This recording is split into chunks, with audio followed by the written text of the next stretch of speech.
يضيق خلقك. الحمد لله ما حد بياخذ منك رزقك. هدي وارتاح ثابر واطمح من حقك. بس بلاش العين، لا لا لا ما تسوى الدنيا تضيق خلقك. الحمد لله ما حد بياخذ منك رزقك. هدي وارتاح ثابر واطمح من حقك. بس بلاش. Assalamu alaikum wa rahmatullahi wa barakatuh. All thanks and praises are due to Allah, by whose grace all things are made possible. Valued, cherished learners, moms, dads, and everyone at home, it's on behalf of Jamiatul Qurra that I bid you a warm and special welcome to our program here today. Jamiatul Qurra this year celebrates 50 years of existence and excellence in the memorization of the Holy Quran.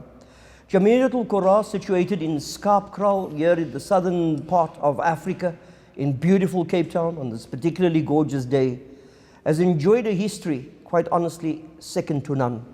It is an institution that is of the leading institutions of its nature, definitely in the Western Cape, and I dare say in the rest of South Africa, and indeed the Southern Hemisphere. So in today's program, we're going to look back at some of the 50 years, certainly where it started, who were the founding fathers, some of the challenges that perhaps they faced. And so I ask you to stay with us as we invite you on this journey in this short program, but through 50 years of one of the leading and foremost Hafiz schools in our country. It's a privilege to have with me today two, and I dare say, young men who are barely 50 themselves, but they've been connected to this institution, and I know that the blood of the institution runs in their veins as well. Firstly, on my immediate right is Brother Sharif Abbas, who is the CEO of the Jamiatul Qurra board, and then sitting on his right is the treasurer, Dr. Ishmael Buli. So Sharif, if you don't mind, I'm going to start with you immediately. Absolutely. So 50 years is a long time, but where did it start? Can you perhaps simply, in your opening comments, tell us a little bit about the founding of Jamiatul Qurra, and then perhaps later in our discussion, we will look at how we've reached this particular point where we're at now in 2019. Absolutely, Ashraf. We've come a long way. This year, we celebrate 50 years of excellence in the recitation of the Quran. But we have a great legacy, and we have a great history. And this history is attributed to some great leaders within the organization. Sheikh Yusuf Buli, Sheikh Musa Gouda, and Imam Ali Khirdin are our mentors, they are our founders, they are the persons that in actual fact navigated this organization to where we are right now. About Sheikh Yusuf Buli, my personal association started at the time when I got married to his daughter. That's a good time to start, yes, absolutely. To start in 1987. So that's where I got to know Sheikh Yusuf Buli more intimately. But with regards to the organization, in 2001, I joined Jamiatul Qurra as the chairman of the organization, and I'm serving now for 19 years.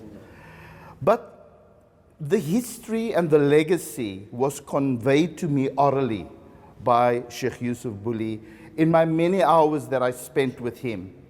And this really started when he was appointed Imam at Grace Street Mosque in 1956. So he spent 5 years, and that was his only appointment as an Imam.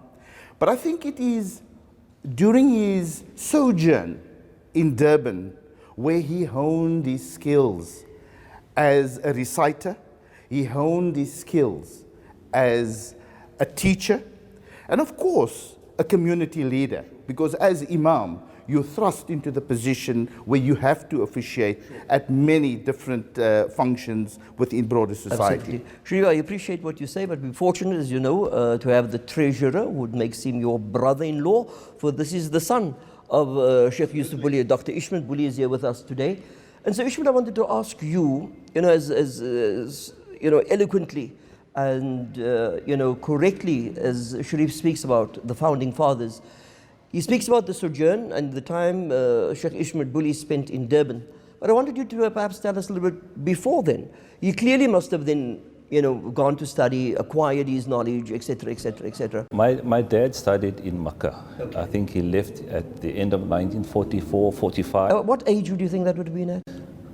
He would have been about now. No. When he left in 45, when he left. He's 15 years old. Okay. 15 years old. So I'm just asking to pause and think. A mother and father sends a 15-year-old person off to Makkah. You're going to go and study there.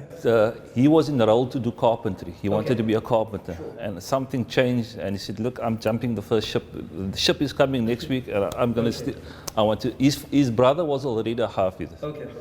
And he said, I want to go to Makkah and study in Makkah. And that happened. It happened within a week or two. How long did he spend there, Ishmael? He spent 5 years in Makkah. Okay.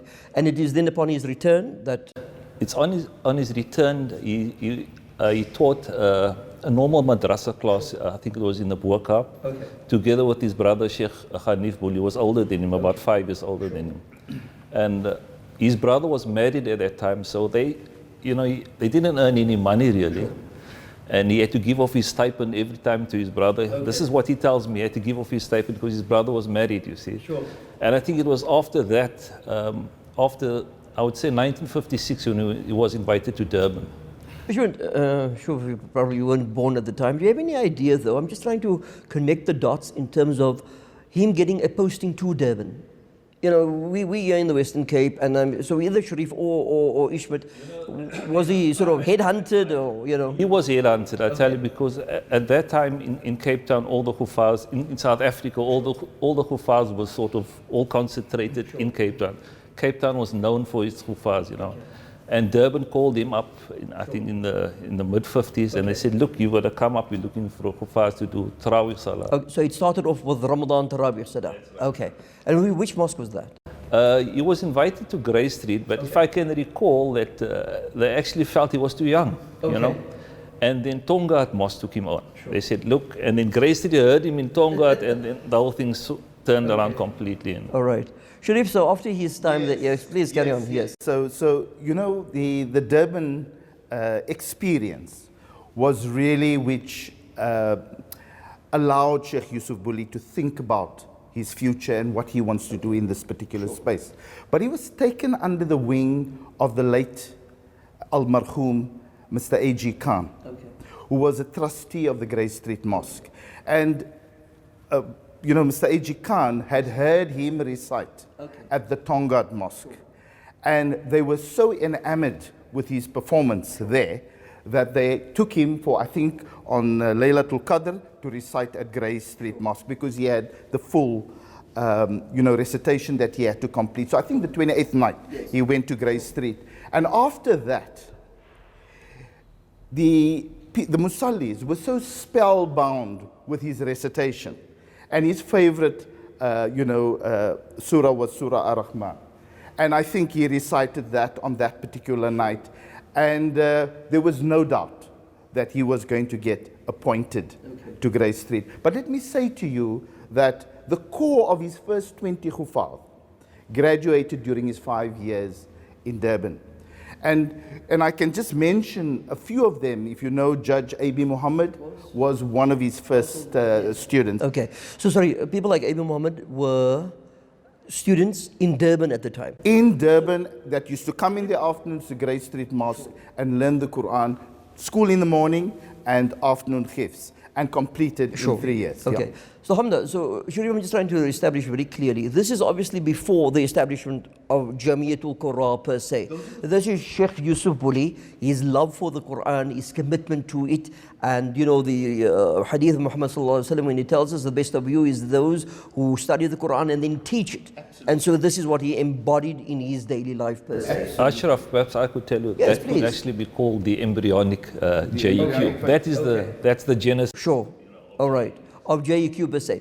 So we sit here 50 years down the line, as it were, because obviously we'll come to the establishment, because I think 50 years would be 1969, and here we're talking in the early 60s per se, and you stay in Durban.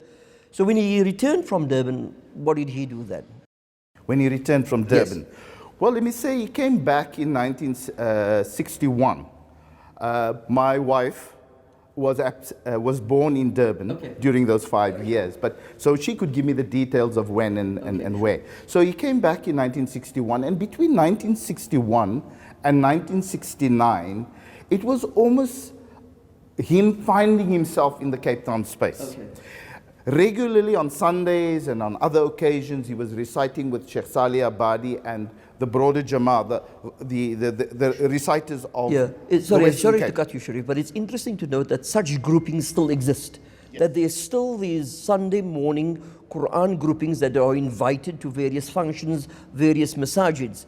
So I'm sitting here and thinking, a person of the caliber of Sheikh Yusuf Buli, having led the Salah in the Grey Street Mosque, which we all know is one of the biggest mosques in our country, and to be part of that, and that too is a legacy that continues today. Absolutely, it's a legacy that continues. It's a legacy that, they used to read every Thursday night and every Sunday night. Sure.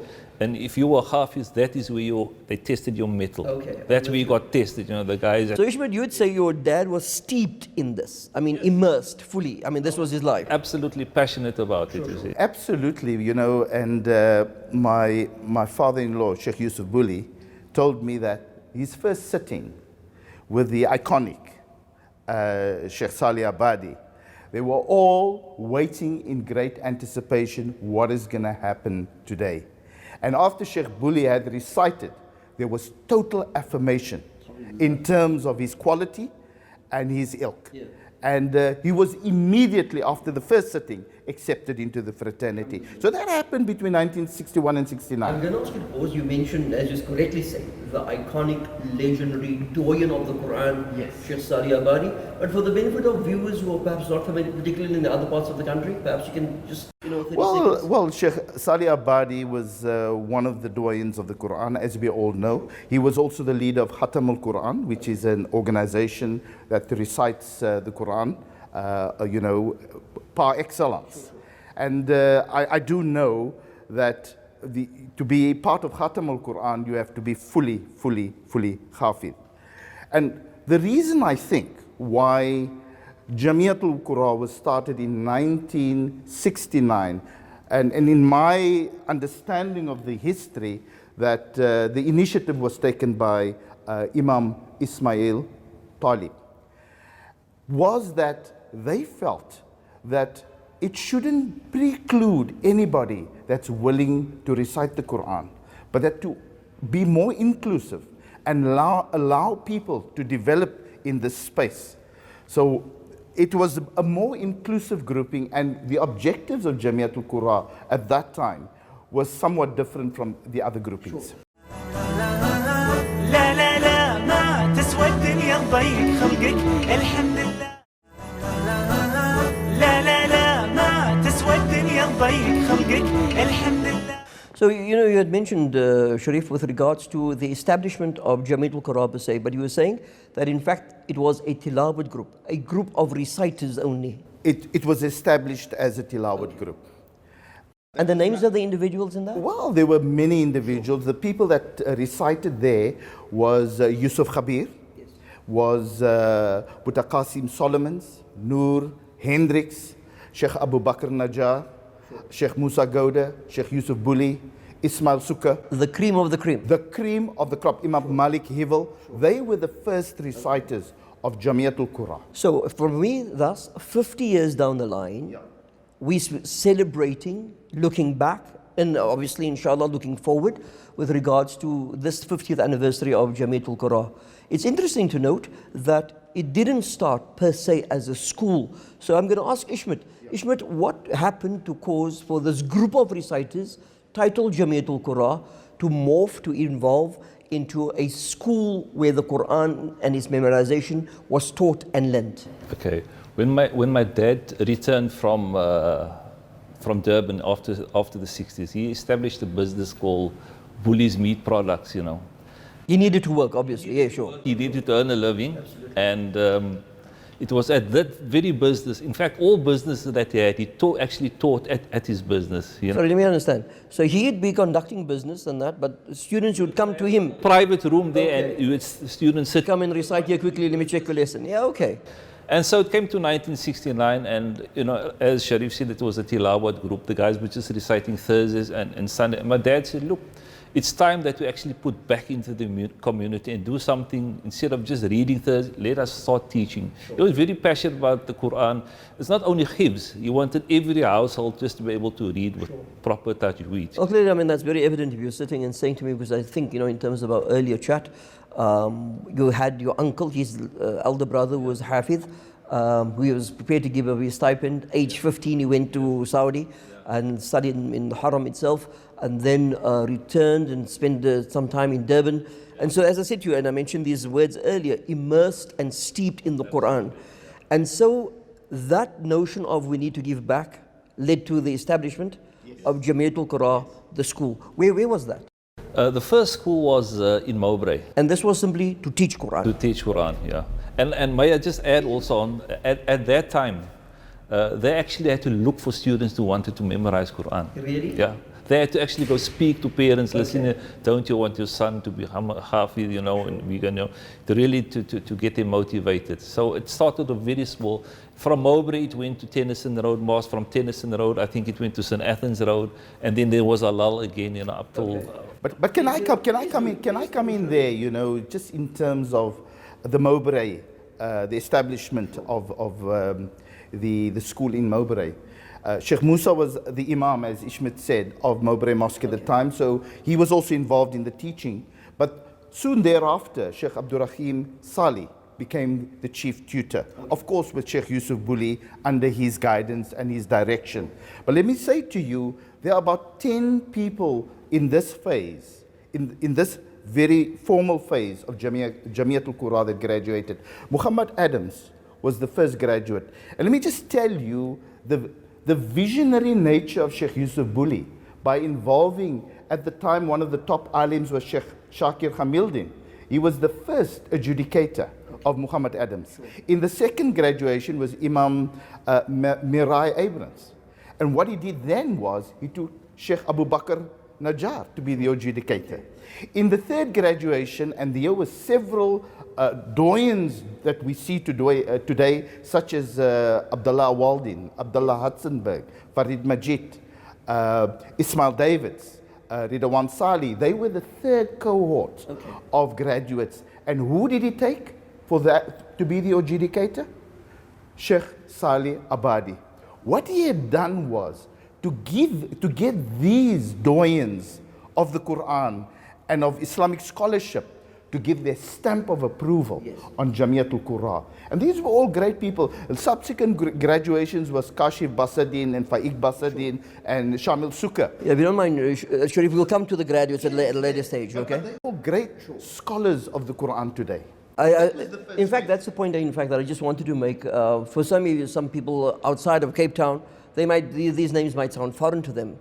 But I know the caliber of scholarship, the caliber of their recital, the caliber of their leadership, etc. And I know that they play sterling roles in our community here in the Western Cape. And I know some of them have gone beyond our borders, certainly of the province and perhaps even of the country. So the names that you speak, they ring a bell, not just in our minds, but in our hearts as well.